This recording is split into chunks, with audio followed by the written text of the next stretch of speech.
નમસ્તે, મારી ધાર્મિક ચેનલમાં આપ સૌનું સ્વાગત છે. આજનો મારો ટોપિક છે ઘંટડી અને શંખ, રહસ્ય છે કે સાયન્સ. તમે ક્યારેય વિચાર્યું છે કે મોટામાં મોટું મંદિર હોય પણ એના ગર્ભગૃહમાં જવાનો રસ્તો નાનો સાંકડો કેમ હોય છે? એ પણ હું તમને જણાવીશ અને મંદિરોને લગતી વાતો પણ જણાવીશ. પહેલાં આપણે શરૂ કરીએ ઘંટડીથી. ઘંટડી દરેક મંદિરમાં, આપણે ઘરમાં મંદિર હોય કે મોટા મંદિર, દરેક મંદિરમાં ઘંટડી હોય છે. મોટા મંદિરોમાં મોટો ઘંટ હોય છે. ચાલો આપણે ઘંટડી વિશે જાણીએ. ઘંટડીના અવાજથી નેગેટિવિટી દૂર થાય છે. બીજું કે આપણે મંદિરોમાં જઈએ છીએ તો આપણું માનવાનું હોય છે કે આપણા દરેક દેવી દેવતાઓ દરેક સમયે ધ્યાનમગ્ન હોય છે. એટલે આપણે મંદિર જઈએ ત્યારે ઘંટ વગાડીને એમને જાણ કરીએ છીએ કે અમે તમને મળવા આવ્યા છીએ, તમારા દરવાજા ઉપર આવ્યા છે. એટલે આપણે મંદિરે જઈને ઘંટ વગાડીએ છીએ અને ધ્યાનમગ્ન થયેલા આપણા દેવી દેવતાઓને કહીએ છીએ કે અમે તમને મળવા આવ્યા છીએ, તમારા દ્વાર પર આવ્યા છે.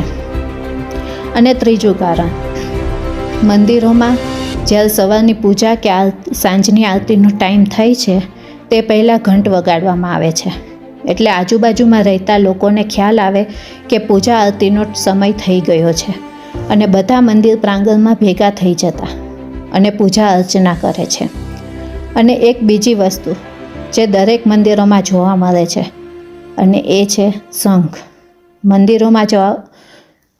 મંદિરોમાં જોવા મળતું શંખ, એ શંખની શું ખાસિયત છે? શું એ ખાલી વગાડવા માટે જ છે કે એની પાછળ કોઈ સાયન્ટિફિક રીઝન છે? ચાલો સમજીએ.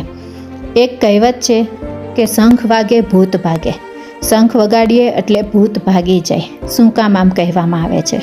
એક ઇન્ડિયન સાયન્ટિસ્ટ છે જગદીશ ચંદ્ર બોઝ, અને એમણે પ્રૂફ કર્યું છે કે જ્યારે શંખ વાગે છે ત્યારે એની ધ્વનિ જેટલા એરિયાને કવર કરે છે એટલા એરિયામાંથી બેક્ટેરિયા ફેલાવતા બેક્ટેરિયા નષ્ટ પામે છે.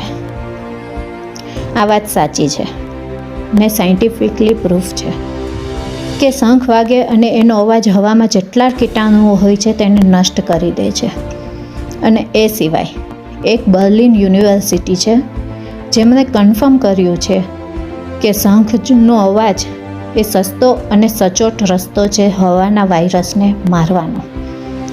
બીજું શું શું કરી શકે છે શંખ, એ આપણે જાણીએ. શંખ એ કોલેરા અને મેલેરિયા જેવી બીમારીમાંથી મુક્તિ અપાવી શકે છે, અથવા તમને કોલેરા મેલેરિયાની અસર તમારા ઉપરથી ઓછી કરાવી શકે છે. એ ઉપરાંત મિરગીના દોરા પડે છે કે કોઢ જેવી બીમારીમાંથી પણ શંખનો અવાજ સાંભળવો લાભદાયક થઈ શકે છે. એ ઉપરાંત શંખ હૃદયના દર્દીઓ માટે પણ સારું છે. જે લોકોને બોલવામાં તકલીફ પડે છે એમને કહેવામાં આવે છે કે શંખ વગાડો, તેનાથી ફાયદો થાય છે. અને શંખ વગાડવાથી લંગ્સ એટલે કે ફેફડાની કેપેસિટી વધે છે. તમે જોયું હશે કે કોઈના હાર્ટની સર્જરી થાય તો એ પછી એમને બોલ્સને ફૂંક મારવાની પ્રેક્ટિસ ડેઈલી કરાવે છે. એ જ કામ શંખ કરે છે. જે લોકો ડેઈલી શંખ વગાડે છે એમની લંગ્સની કેપેસિટી વધારે સારી રહે છે. એમને હાર્ટને લગતી બીમારી થવાના ચાન્સ ઓછા રહે છે.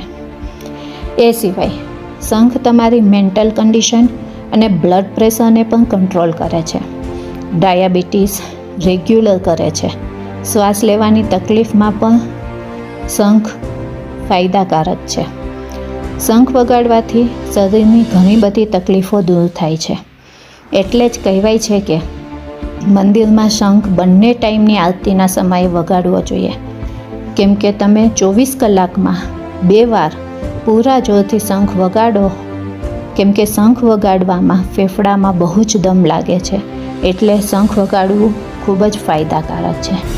એટલે શંખ કે ઘંટડી ખાલી અવાજ માટે નથી. મંદિરોમાં રાખેલી વસ્તુઓ તમારા માટે સાયન્ટિફિકલી પણ ખૂબ જ ઉપયોગી છે. એક બીજી પણ મહત્ત્વની વાત છે જે મંદિરોને રિલેટેડ છે.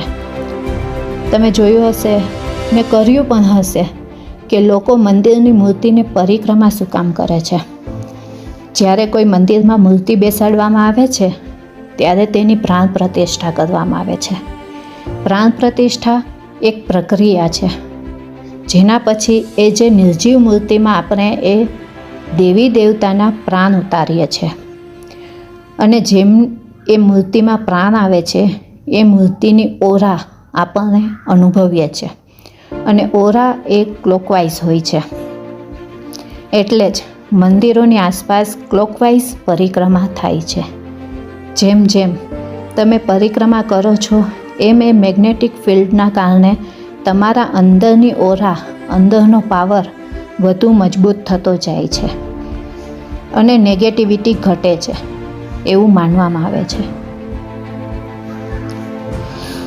હવે હું તમને જણાવું કે કયા મંદિરની કેટલી વખત, કયા મૂર્તિની કેટલી વખત પરિક્રમા થાય છે.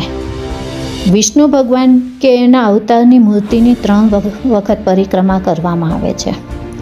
દુર્ગા માની મૂર્તિની 1 વખત પરિક્રમા કરો તો બસ છે. પણ શિવજી બધાથી અલગ છે. એ એકમાત્ર એ ભગવાન છે જેની પરિક્રમા અડધી થાય છે. એની પરિક્રમા ક્લોકવાઇઝ અને એન્ટી ક્લોકવાઇઝ થાય છે. આ કારણ છે કે આપણે મંદિરોમાં મૂર્તિની પરિક્રમા કરીએ છીએ. હવે આપણે આવીએ મંદિરના ગર્ભગૃહ ઉપર, જે આપણે પહેલા સવાલ હતો કે ગર્ભગૃહનો દરવાજો નાનો કે સાંકડો કેમ? એ એટલા માટે કે તમે ગર્ભગૃહમાં ભગવાન સામે કે કોઈ પણ દેવી દેવતા સામે જતા સમયે એ ના ભૂલો કે તમે કોણ છો. તમે કેટલા પણ અમીર હોય, ગરીબ હોય, જ્ઞાની હોય કે અજ્ઞાની હોય, કે તમે કેટલા પણ ઉંમરવાળા હોય કે નાના હોય, પણ મંદિરના ગર્ભગૃહમાં ભગવાનની સામે જવા માટે તમારે નમીને જ જવું જોઈએ.